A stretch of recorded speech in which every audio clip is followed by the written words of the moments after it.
Welcome back. It's time for another one of our mini-sodes where we like to take a critical incident or some radio traffic, phone calls, something of that nature, and do a little debrief. This is not to criticize any of the dispatchers in it. It's just to talk about what's going on in the comm center during these calls. Yeah, in the comm center, letting the everyday citizen take a little sneak peek into like what the dispatchers are managing, or maybe something they wouldn't focus on, because who's loving dispatch the way we are? Exactly.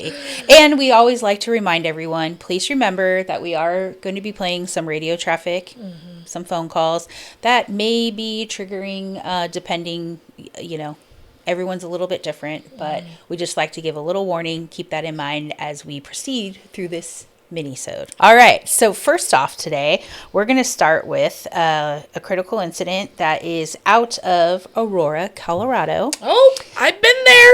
I've been to Aurora. I'm jealous. Shout out Aurora. Been to that center. So, Aurora 911. Yay. So this is straight out of there. It's 2015, so a little ways back. We're going to be listening to a little bit of radio traffic here. This incident occurred at the end of November in 2015. In short, to summarize it for everyone, we're going to listen to an officer that goes off. He stopped for what he believed to be a stranded motorist. One of the occupants gets out of the car and ultimately viciously attacks the officer and steals his patrol car. The officer sustained some major injuries, although reported okay at the time of this incident. So, and then although he was severely injured, the officer managed to fire off a couple shots at the suspect before he left and provide many updates to the responding officers. And then a pursuit ensued, and ultimately it ends in an additional OIS, officer involved shooting, for those of you that do not know. So we're going to jump in and I'm going to play this. And again, as we like to say, this is a surprise for Ashley. I get to bring her a surprise every week. So here we go. 316 friendly for an accident. 225 Alameda off ramp. 316, are you northbound or southbound? We're actually closer to Alameda. Okay, and are you going northbound or southbound? Yeah, we're on the off ramp, southbound off ramp. Let me figure out what's going on. Okay. 16, no injuries. Wait for a tow to get it out of here. 316 at 344. 316 is extreme on scene? Yeah, they just showed up. Okay. I believe they were responding to a different tow for 573, so I think you'll need to request a different one. He's actually hooking it right now, so. Okay. Get out! 316, they took my car! 316, they took my car! I've been hit in the head! I copy. Cars to start. All units to start I-225 southbound at Alameda. 18 drift. All units, I need you to start to Alameda southbound from 225. 316 is claiming RP took his car. 16, shots have been fired! Shots fired. GPS that car. Alert Denver. Sorry. Make sure channel 1 knows. We are patched. He's trying to ram me! Copy, we have cars started. I'm showing you on the southbound on-ramp at Alameda. He's going east on Alameda! Copy, eastbound Alameda. Are you okay? I'm bleeding from my head. I don't know where the other one went. Rescue start. Where's he at? He's at the end of the off-ramp eastbound. 32, I need GPS on that car. I think it's going eastbound just past Alameda Drive. 316 was passing 211. 316's car passing 211. Eastbound approaching Chambers. What kind of car is it? There's a party in the car. 209, I got one male, gunpoint passenger. 209, where are you? Can we get more cars here? Copy that. 18, I'm on out. And 209 shut down the southbound ramp onto Alameda from 225. The patrol car going eastbound on Alameda. It's approaching Buckley. The lights are on. Cruiser 32, copy. End it. Hit it when you can. 211, I'm with him. 211, copy. I'm bleeding from the head.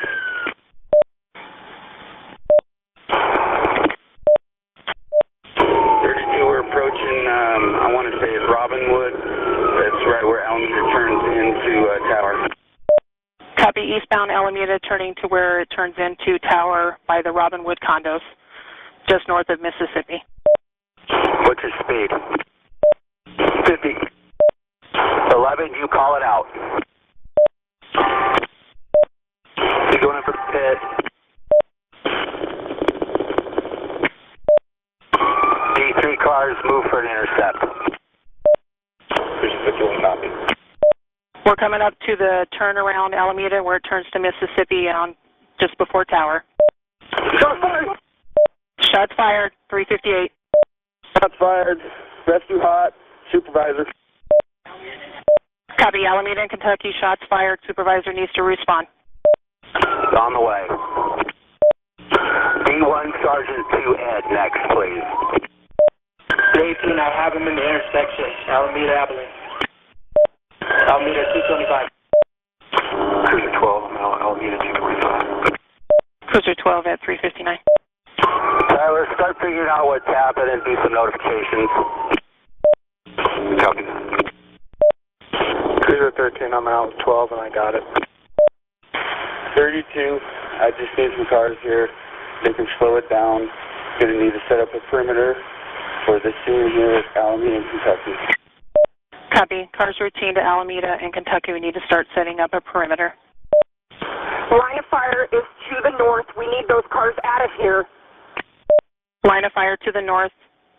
Cars coming into the area. Get out of the area to the north. You know, one of the things we talk about all the time at First Call Ready is that our profession deserves better. Better training, better support, better tools, better leadership. That is exactly why we're excited to partner with This Gen 911. They're helping emergency communication centers hire better, train faster, and support their people. Through realistic call simulations, immediate coaching, and tools designed for everyone, from trainees to supervisors and directors, they're helping build stronger teams behind the headset. Because when dispatchers have the opportunity to practice, learn, make mistakes, and grow in a safe environment, they show up more confident when the real call comes in. They're investing in the future of emergency communications and helping create the kind of profession we all want to be a part of. Now let's get back to the show. All right, so I have the beauty of already listening to this and made a couple notes, but I'm going to kick it to you, Ashley. What are your first thoughts on this one? My first thoughts are, what the hell happened out there? Okay, it sounded like a tow truck arrived on scene, was hooking the broke down car, but then they decided we're not waiting for an Uber and decided to take, like, what? But from a dispatch point of view, talk about worst calls ever, right? Routine call just goes to shit. Yeah, stranded motorist. And, you know, you heard, I think you hear the shock in his voice, because I think the officer is confused. Like, what is happening? Like, what's going on? Why did I get hit in the head? Why did, you know, they take my vehicle? Like, you hear his shock, you know, coming through, like his confusion, because he's obviously elevated. And you hear initially, the dispatch is a little elevated too, because I think everyone is super confused. It's not like they went out on a traffic stop and then, you know, we're out with some folks who didn't want to go somewhere with our officer, right? They were like, here's your tow truck and go about your day, sir. But for some reason, it turned into what it turned into. I just think of like this is a typical thing where like the dispatchers having lunch at their console, taking a bite of their sandwich, and then it's like, oh my gosh, what happened? But to that point, I mean, having the beauty to get to have listened to it a couple times, but I would say if you listen at how mellow, low key this officer is when he comes back and he's just super chill, and I'm like, oh, like that, he's one of those. And then to where it gets, what that turns on in the dispatcher, because you just are like, that's like you know your people, and you're just like, that ain't right. And you know, that was like kind of first thing that Yeah, came to me. I think you heard it in her voice to start. Yes. She was startled. Like, she's almost rightfully so. Like, what the fuck? Yeah. But goes right into what they need to be doing. Yes. Right? Like, yes. And then it's like the open mic, like I can tell you, is always like a dispatcher's worst nightmare, especially when they're fighting, because it's always, it's not right, but you just don't, how bad it is. And sometimes, sometimes it's someone just dropped their mic and, or something, but or they're in the you restroom. don't know. That happens a lot. Yes. But I would also say is like the open mic, the dispatcher already doesn't know what's going on. But then when she starts talking on that, if you go back and listen to it a little bit too, she's a little out of breath because that's the adrenaline kicking in. Not in a bad way, just you can hear it kind of like, she's rocking. She you can hear she elevates because she kind of matches him to start, and then she slows it down, and then it starts getting to where it needs to go. But this is a point for patrol. Love y'all, but also hear how chaotic that is. Really need you when you're able to do your own thing, like put your little finger, jump on the call yourself. Because if you're telling me, show me en route, show me en route, show me en route, show me en route, who's going? I just heard 12 people, 12 different identifiers. Everyone's obviously going, but like things you can do on your own, it's helpful. And stay off the air. Stay off the air. Just put your little finger on the boop and go to the call. Because you hear her, like she's having to get, we're already staging medical. We're trying to get help. We're GPS. I don't know how their GPS is set up there, but I'm trying to map this car. I'm doing 1,000 other things. If you can jump on the call yourself with a little finger, do that for us. It's really, really, really helpful. And I also say is like what I loved about her is her like instant, that's our job. That's what we do. She's instant on units to start. She's not wasting no time going like, I need Lincoln 71 and, David 22 to go. She's just like, units start the end. Let me keep going and not wasting time. Like who's closest? And I think what's the most important part, I'm not an officer, I don't know, but I think for me, the officer hearing on the radio, they're starting someone to meet and they have the right location because that's what she's putting out. I need units to start. This is where they're at. Units to start. This is where, because while they're, it sounds like they got in the car and drove away, but imagine if they were hands-on with these folks still. They hear, even if they can't respond on the radio, they're hearing, they're coming to the right place. So I can focus on fighting. I can focus on doing whatever I need to do. They're coming. I just hope they're coming quick, and I know that they're coming. Because I have one of my officers who works in dispatch too, overtime. Shout out, you know who you are. I asked them this question because I was just genuinely curious. Like, at what point are you putting over there, like, fighting with one? Like, do you wait until you're in it? Or, like, what does that look like for you? And he was like, for me, I put it out preemptively. When I make the decision to go hands-on with someone, I put it out. He was like, because my thought process is, he sees them and goes, I'm going to go put hands on this person. And, for the things that he can control. You can't predict that someone, like, just jumps into a fight with you. But if he goes, I know I'm going to go hands-on, he goes, I put it out. Because I want 100% of my hands doing the fighting. Like, I want to be able to control this person.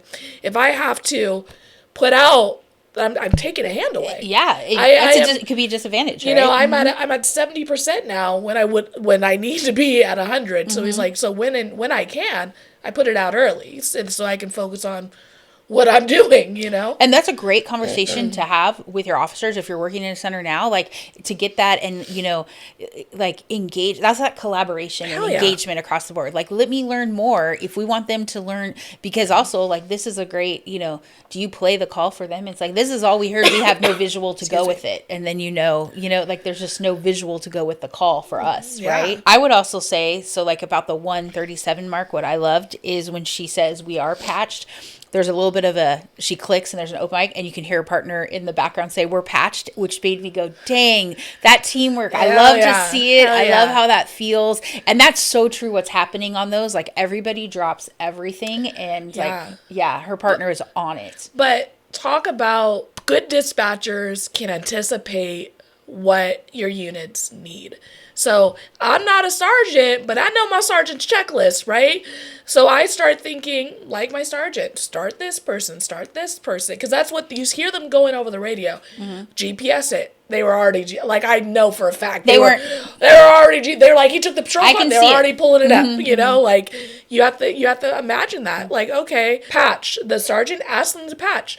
Patch. We're already patched. Like, that is a good dispatcher. Like, if I can beat you to the request, it takes away the air. So if I'm already doing these things, we can get you off the air to ask the question, right? So good dispatchers anticipate the needs. Couldn't agree more. Anticipate the needs. I am a big proponent of proactive dispatching is my favorite, because what is a officer or sergeant gonna complain about? Like, oh, Ashley's too on it. He comes on and does my checklist on the air. Yep, she does. And 1,000%. I'm gonna support that all day, every day. Rather than be reactive, they're being proactive. Those are the best dispatchers. Yeah. We all know what the checklist is for a pursuit, what the officers have to give out, and what we have to get as dispatchers. So if they aren't giving it, why aren't we asking? Anything that I can do to make your job easier in the field, I want to do it. Anything that I can do to make you 100% hands-on, right? Like, if you got your hand on a gun and you're on a perimeter, let me help you set that perimeter. Let me look at this map and give you some idea. You know, I don't want to do your job. I want to help you do your job. I want to help you do it. Exactly. So what are the things that I can do from my position to make you more in control, more capable, and more safe out there? That's my job as a dispatcher. How do I do that? I also, like, something I thought would be good for those that are, like, maybe watching this and aren't in dispatching yet is you hear the dispatcher kind of we call it parroting at my agency, but, you know, kind of repeating just everything that's being said. But what I want you to know, it's like, it's not that easy. That's not all that they're doing. Yeah. They're doing that because I learned a long time ago, when officers and adrenaline's escalated, especially when they're hands-on and stuff, auditory is the first to go to them. They repeat that because, you know, the surrounding officers, adrenaline's pumping. They're trying to get to them, and they're like, where am I going again? Yeah. Which direction? Which is good thing they went back and forth at the beginning on which direction on the off-ramp they were, because that comes into play. So that, right? I thought that was hilarious in the beginning, because she was like, I asked you a question, bro, like southbound or what, northbound or southbound? And he answered the question but didn't give and then she was like, okay, like, I got me southbound or northbound, and then he finally gave it. But that's like, there's a few things that are so important in this line of work, and knowing where the heck you are, whether you're my officer or whether you are my caller, so important. And this, because if we get set up, if we think it's the opposite way, we're now behind, because we 100%. Get off, we got to go back on the on-ramp, get back the right way. So super important, right? Especially Suspects with this going this way and we're going that way, you know, crazy escalate, like what? and again, proactive. Shout out to that just part, being proactive, and just because she could have just said, like, I asked, he didn't give, and then, you know, if no one's paying, just out there on a stranded motorist stall, and then gosh. You know, but then she's tracking as she's giving the update, she's tracking the GPS, and she's giving them updates too. So that's the one thing, like, you know, that's like, I'm working in my CAD system here, I'm tracking on my GPS here, you know, all like bare minimum, all like 6 screens, bro, going on, running multiple things. So it's just a great example of, like, here we go, you know. And I just think of kind of the hair on her neck standing up on the whole, like 1,000%. I'm bleeding from the head, and you're just like, oh man. And you can tell he's in distress. He did a great job still getting information out. But the man was But you feel that, like, he was not struggling like he did a bad job, but like he was in it. He was in the shit, you know, like. And like, when you give those kind of updates, like, the dispatcher feels that. What like you said, what just happened from? We went from this to this, you know, and then just putting out the shots fired twice, because he and, you know, obviously is shooting at them, and then obviously when the pursuit ends, then, you know, becomes a second time. So it's just like management for these. What is the tow truck driver doing this whole time? For real, we have some blanks to fill in here. More info on the tow truck. It's like, I was supposed to actually be on another call. I'm Yeah. not even supposed to be here. Totally. And I would say now you're kind of managing as a dispatcher, you kind of have two scenes, right? Because they go into pursuit for a while. So she has the initial OIS and the officer that needs, medical attention, and then where they end. The field units are actually managing the scenes, but now you kind of have like two. Yeah, you got to make sure. You got to make sure everywhere goes. Because now I have to start another ambulance at that second OIS. 100. I have to make sure they're going to that. Like it's scene management. Yeah, clarifying a lot there. So shout out there too. And then if you keep listening on to like, again, we always post these, and you kind of hear it gets into when they're setting up on the pursuit, and it kind of ends. There's a great job of like the officers talk about their line of fire, and the dispatcher does a really good job about reiterating that. And as additional units, since they're patched now and are coming onto the new channel and coming on scene, she copies them and lets them know again, because there's that you want to make sure they have that information. And I just thought the forethought that she has of, you know what, this is worth that second and a half of airtime to just let them know, like, officer hey, safety. just be advised. Parent officer safety. Officer safety is like, there's no better way to get your officers like supporting and loving you more when that's like the most she just does a really good job on that as well. And giving them their lunch on time, those 100%. Feed them and take care of them. But any other tidbits you have from that, just kind of caught you? No, I think we covered a lot of the huge points. Did you find out why they decided to take a joyride? I couldn't find that in the what I was thumbing through. Well, I mean, that's what we love. A story with no ending. Yes. Ultimately, though, I did like, because there is a good if you like I said, we'll link it. The chief comes on and is very clear that this person, the suspect, viciously attacked their officer and was trying to kill them, and made it clear that was what their intent was. Unfortunately, after the second OIS, the suspect was shot and killed, so we will never know what the state of mind was. But resolved the incident and made sure, obviously, the rest of the public was safe there. From what I can tell, again, seriously injured, but it sounded like, from what I could read, he's okay. Obviously, he survived. And I would, when I say okay, okay from the incident, but and I would hope that, again, this is back in 2015, which, I mean, it's not 10 years ago, but this is a big critical incident. So shout out to the dispatchers, and I hope that you were taken care of and got a good debrief. And Aurora 911. I got to visit that center for our gratitude campaign that we do with Watson Consoles every year. So awesome center, and just a great time. A great center. So glad I got to hear a story that came out of there. Well, thank you so much, Megan, for sharing. Really appreciate it. My pleasure. Yeah, join us next time as we debrief another Minisode. So see you soon. All right. Stay raspy. Stay ready.